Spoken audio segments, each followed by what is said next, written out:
Hi, I'm Tuly Fodo, and I'd like to talk to you about my emotional energy work. I've been doing this for over 20 years.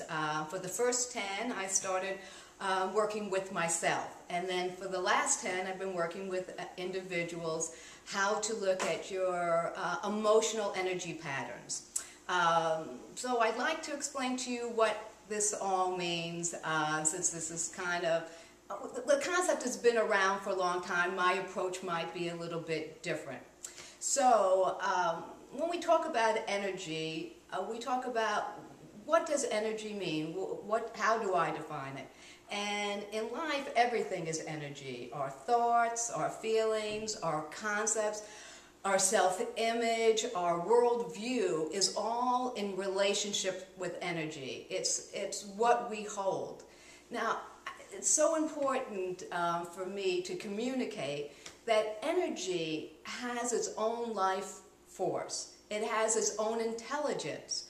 And so when we have a thought or a feeling or a self-image, there's the thought, and it's a thought that's contained within us, and it's what we believe about ourselves. So let me just back up a little bit. Let's talk about our self-image. Let's talk from the beginning of time we come into the world. Let's say, unfortunately, our parents don't bring forth the kindness of thoughts about who we are. So we hold in our self-image that we're unworthy, we're less, we won't be able to succeed. That is a thought form that has now taken on its own intelligence, and it's what we believe we are. Now, it can get locked into our unconscious or subconscious, and it will motivate us unconsciously. So when I'm talking about energy, I'm really talking about the dynamics of thought forms, thought patterns. So we get also energy that we hold from our traumas. We also hold energies that have been passed down from generation to generation to generation, which I think is really quite, a novel idea, or quite a new concept in terms of we can pass down the energy of dishonesty. We can pass down from either our father's side or our mother's side. We can pass down the energy of sexual abuse. We can pass down the energy of control. We can pass down the energy of scarcity, which I mean by poverty issues. So there's so many things in life that we can pass down from our mother or our father. And these can go all the way back in so many generations. So in life, we become accumulation of not only energetically what we experience in our life individually, but we also experience energetically, generationally. So that's what I would like to talk to you about these emotional energy patterns, because they do have their own life force, which it could be like a very bizarre concept. And because they have their own life force, the one thing energy wants to do, of course, is survive. So, with that concept, I would like to address the questions: are we our thoughts? Well, really, I would say yes. At this very moment, at this very time, are we truly our thoughts ultimately? No, but it is our responsibility to look at them, to look at our patterns, to look at who we are, and to start breaking it on a day-to-day basis. Now, I have written a book, and the book is called Earth's Gift. And Earth's Gift lays out for you how you can identify your individual patterns, how you can identify your generational patterns. You can make this list about the traumas that you've experienced. You can look at your thought forms by just becoming your own observer of yourself.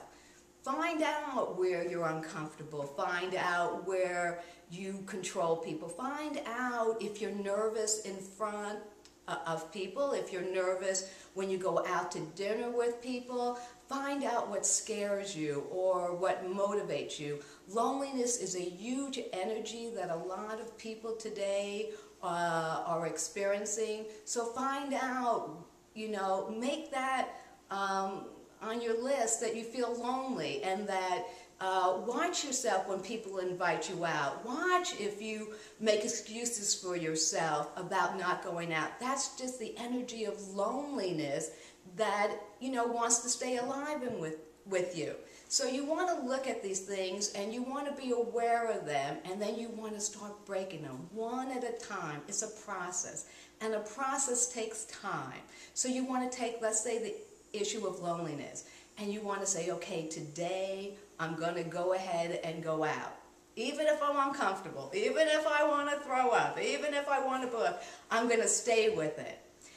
And then you stay with it, and eventually that will start going away.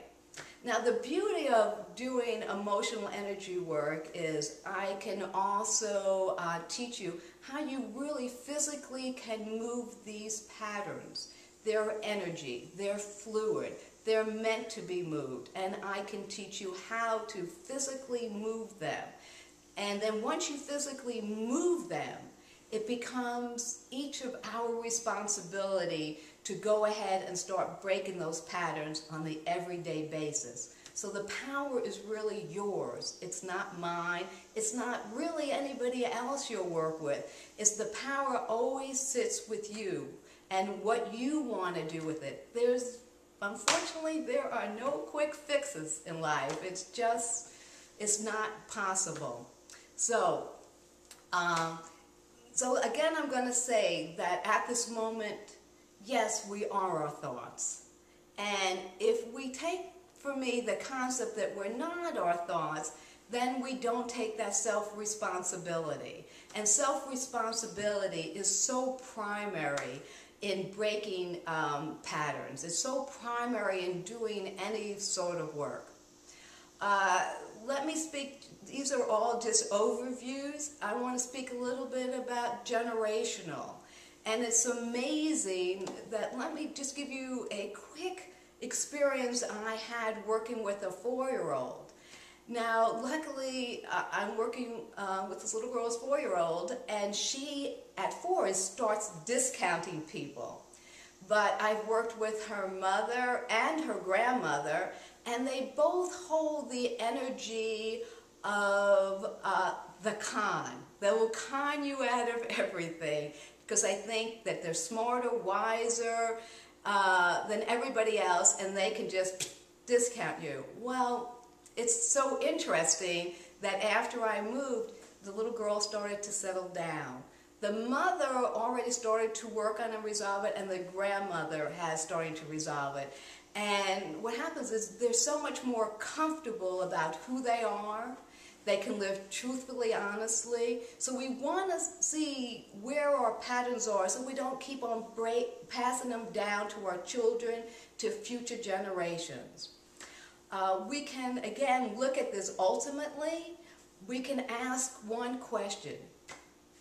History becomes our best example. So we can ask the question, are we doing anything emotionally differently today than we did thousands of years ago? And my answer to that is no. We still have poor self-images. We still have relationships that we're not happy with. We can look at how we deal with each other collectively. We can look how we deal with the energy of separation. We still separate today on race issues, on religious issues, on socioeconomic issues. We even separate if your hairdo is not the same, or we separate as like, I'll never have gray hair and I'll never be with the person that would. We're always in that energy of separation. So we've separated thousands of years ago. People are still poor today that they were 1,000 years ago. People still are not comfortable in their own shoes. They're not comfortable with who they are. We still have sexual abuse. We still have verbal abuse. We still have scarcity issues. we had them thousands of years ago, we have them today. So again, the question is, why is that? Why are we always in that separation mode instead of moving to that wholeness perspective? And I think that this is such an incredible time today. I think that what we're here to do is to have a wholeness perspective. And so it starts with finding that wholeness first with ourselves, then with our families, then with our community, and then globally.